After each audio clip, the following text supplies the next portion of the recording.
밤사이 미국 증시에서 가장 핫했던 종목들 집중 분석해보는 시간, 트렌딩 나우 지금 바로 시작합니다. 먼저 어떤 종목들이 간밤에 핫했는지 확인해 보도록 하겠습니다. 네, 애플, 트위터, 이마라인데요. 먼저 첫 번째 종목 애플입니다. 이번에 신제품들을 출시했는데 관련해서 좀 이야기해보고요. 두 번째 종목은 트위터죠. 트위터는 일론 머스크 테슬라 CEO가 재판 연기를 요청을 했는데 이게 지금 기각이 됐습니다. 그래서 6.6%가량 상승 마감했고요. 이마라의 경우에는 정말 거래량이 많이 나왔습니다. 또 70% 넘게 상승했는데 제약회사인데 어떤 소식이 있었는지 함께 확인해 보도록 하겠습니다. 이렇게 세 가지 종목들 간밤에 활발하게 거래된 이유가 궁금해지는데요. 김태수 미국 세무사님 연결해서 여쭤보도록 하겠습니다. 세무사님 안녕하세요. 네, 안녕하세요. 네, 세무사님. 이 세 가지 종목들 간밤에 핫했던 이유가 궁금합니다. 네, 우선 애플 먼저 보면은 애플이 오전장에는 조금 밀렸어요. 그때 이제 나왔던 얘기가 뭐냐면은 광고 시장에 대한 얘기들이 좀 나왔습니다. 애플이 광고에 대해서 작년에 이제 iOS 개인정보 보호 관련해가지고 정책을 바꿨죠. 그러면서 위치 공유를 통해가지고 광고가 자동 실행되는 앱들이 구동이 안 되게끔 그렇게 설정을 했습니다. 그러다 보니까 스냅이라든가 아니면은 뭐 페이스북이라든가 메타 같은 이런 스냅, 페이스북 같은 이런 회사들이 광고 쪽에서 좀 실적이 안 좋아지는, 실질적으로 떨어지는 이런 모습들을 보였습니다. 그러면서 이제 애플의 광고 비즈니스는 굉장히 빠르게 성장을 하게 되는데 한 94%까지 이렇게 전년 대비 성장하는 그런 모습을 보였습니다. 하지만 최근 들어가지고 경기 침체에 따라서 광고 지출이 많이 줄어들고 있다는 얘기가 좀 부각이 됐고요. 그러면서 디지털 광고 시장이 전체적으로 좀 어렵다라는 얘기가 나왔습니다. 애플 같은 경우에도 지금 2분기 실적을 보면은 829억 달러 매출을 보고를 했는데 매출은 1.9% 늘었는데 주당 순이익 같은 경우에는 지금 1달러 20센트 보고를 했는데 전년 동기 1달러 30센트보다 10센트 정도 낮아진 그런 상황이기 때문에 광고 시장의 어떤 매출이나 이런 것들에 대해서 우려하면서 오전장에 하락을 했죠. 근데 이제 오후장에는 이제 신제품 출시에 대한 기대감이 굉장히 또 좋게 그렇게 보였습니다. 아이폰 14 시리즈 라인업이 공개가 됐는데 뭐 일반 모델부터 플러스, 프로맥스까지 이렇게 4개 모델이 있었죠. 그리고 그 외에 또 다른 제품들이 있었는데 9일부터 사전 예약 시작하면 16일부터 공식적으로 미국에서 이제 출시가 됩니다.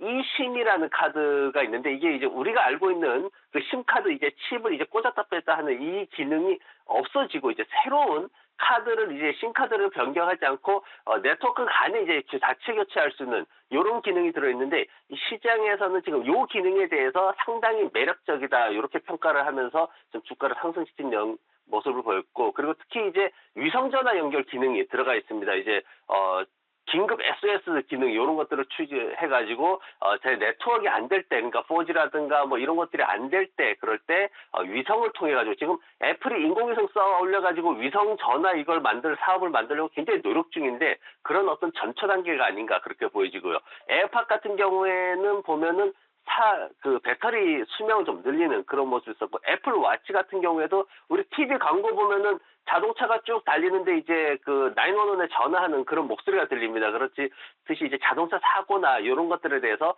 SOS 치는 그런 기능들, 그리고 여성분들의 생체 리듬을 체크하는 그런 기능들이 많이 향상이 된 그런 제품입니다. 다만 이제 조금 아쉬웠던 게 뭐냐면은 가격을 좀 올릴 수도 있다라는 그런 예측을 많이 했어요. 그래야지 이제 매출이 늘고 수익이 느니까. 근데 지금 인플레이션이나 이런 것들 때문에 가격을 올리지는 못하고 왜냐하면 또 삼성전자가 따라오고 있죠. 그러다 보니까 가격을 올리지는 못하고 가격은 이제 현행 유지하면서 그렇게 출시를 했습니다. 어떤 신제품에 대한 기대감이 그런 것들 때문에 이제 조금 마지막에 장 막판에 좀 사그라들긴 했는데 어쨌든 0.9% 상승 마감했고 또 이제 장 후반에 이제 나왔던 얘기가 뭐냐면은 브라질에서 좀 문제가 생겼어요. 브라질 법무부에서 애플에다가 238만 달러 과태료를 부과를 했습니다. 근데 과태료 부과는 금액은 얼마 안 되는데 정말 푼돈인데 이쪽에서 보면은 아이폰 12 이후의 모델 판매를 취소하라고 명령을 내렸어요. 그리고 그 이후에 나온 충전용 어댑터가 없는 아이폰 모델들에 대해서 판매를 다 중단하라고 명령을 내렸습니다. 당연히 이번에 나온 14 제품도 판매를 못하게 되죠. 그래서 법원 측에서는 미완성 제품을 판매하고 있다 이렇게 이제 판결을 내렸는데 애플 측에서는 항소를 하긴 하는데 문제는 뭐냐면 이게 금액이 굉장히 좀 큽니다. 이렇게 그러다 보니까 그런 것들 때문에 좀 막판에 살짝 이렇게 주가를 떨어뜨리는 그런 모습을 보였습니다. 그리고 이제 테슬라 같은 경우에도 이제 트위터 관련해서 서로 이제 싸움이 있었죠. 이제 지난밤에 트위터가 6% 상승했고 테슬라 같은 경우에는 3% 상승했는데 어쨌든 지금 전날 이제 청문회가 있었어요. 이 소송에 대해서 이 청문회를 두고 주식 시장에서는 어쨌든 트위터가 이기는 그런 모습이었습니다. 보면은 이제 트위터 쪽에 내부 고발자가 나왔죠. 그러면서 데이터 프라이버시의 약점을 숨겼다 이제 이런 내용을 가지고 내부 고발자가 나왔는데 요걸 가지고 조사를 해야 되니까 4주 정도 연기를 하자 이렇게 이제 얘기를 했습니다. 근데 법원에서는 내부 고발자 주장을 사용은 할 수 있다. 하지만은 연기는 안 된다. 연기하는 동안에 그 피해가 너무 크다. 이렇게 이제 판단을 해가지고 그걸 이제 받아들일 수 없다라고 판결을 했죠. 재판이 10월 17일부터 시작이 됩니다. 그래서 지금 보면은 실제로 이제 트위터에서 주장하는 거는 청문회를 통해 가지고 머스크가 뭐 스팸 계정 이런 거 걱정하는 거 아니다. 그냥 10억 달러 위약금 안 내려고 이러는 거다. 이렇게 지금 주장을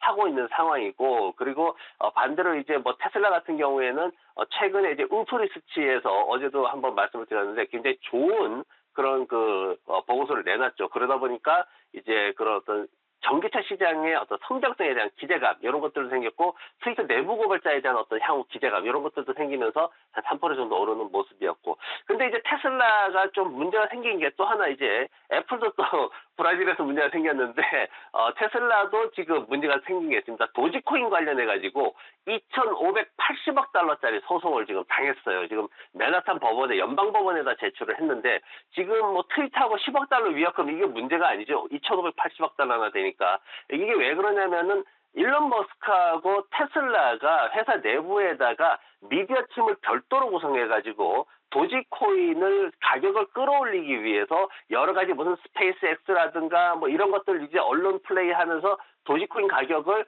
36,000%나 끌어올렸다. 이렇게 지금 소송을 제기를 했습니다. 그러면서 도지코인이라는 게 지금 와서 보니까 내재 가치라는 게 없는 거더라. 그리고 순전히 마케팅에 의해서 가격이 올랐더라. 이렇게 지금 주장을 하면서 맨하탄 연방법원에다 소송을 했습니다. 이게 실질적으로 이런 미디어 부서 같은 경우에는 머스크가 지금 2020년대 해산을 시키긴 했는데 앞으로 이 소송이 어떻게 진행되는지에 따라서 일단 연방법원은 소송 자체를 받아들인 상황이기 때문에 그 소송 진행 상황에 따라서 앞으로 많이 좀 변동성이 생길 것으로 그렇게 보여집니다.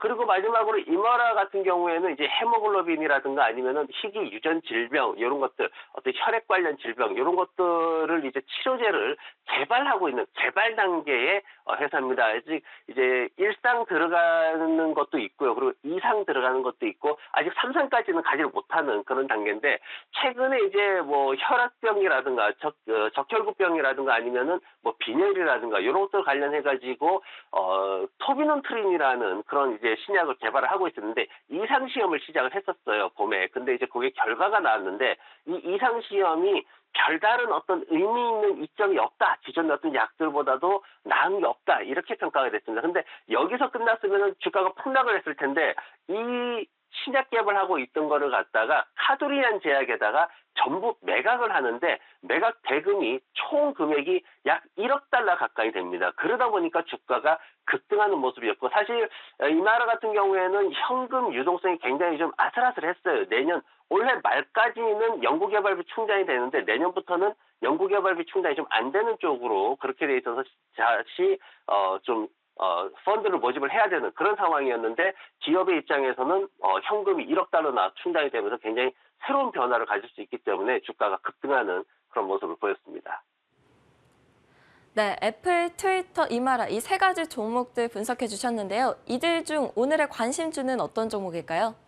네, 오늘 애플 차트 한번 보겠습니다. 애플에 뭐 여러 가지 이슈들이 많은데 오늘은 차트만 보면서 차트만 좀 해석을 해보도록 하겠습니다. 우선 차트를 보실 때 중요한 게 뭐냐면은 차트는 항상 반복하려는 습성을 지닙니다. 그렇기 때문에 우리가 항상 과거의 어떤 흐름과 비교 분석을 하는 것이 굉장히 중요한데 지금 차트를 보시면은 제가 뭐에 주목하냐면은 시장이 차트가 꺾어져서 내려올 때는 반드시 조정 구간이 어디냐를 봐야 되고 그 다음에 조정 구간에서 거래량이 어떻게 되느냐를 봐야 됩니다. 그래서 지금 보면은 주가가 지난 상승의 50% 정도를 모두 되돌림을 하는 그런 기술적 지지 구간에 들어와 있습니다. 그래서 지금 현재 상황에서 봐야 될 게 이제 거래량인데 거래량을 봤더니 지난 1월 달에서 2월 달 넘어가는 그런 장이 있었고 그리고 다시 또 5월 달로 넘어가는 그런 장이 있었습니다. 그때 하락하면서 한 번은 1월 달에는 반등을 했고 그리고 5월 달에 보면은 하락을 더 추가적으로 하는 그런 모습을 보였습니다. 그래서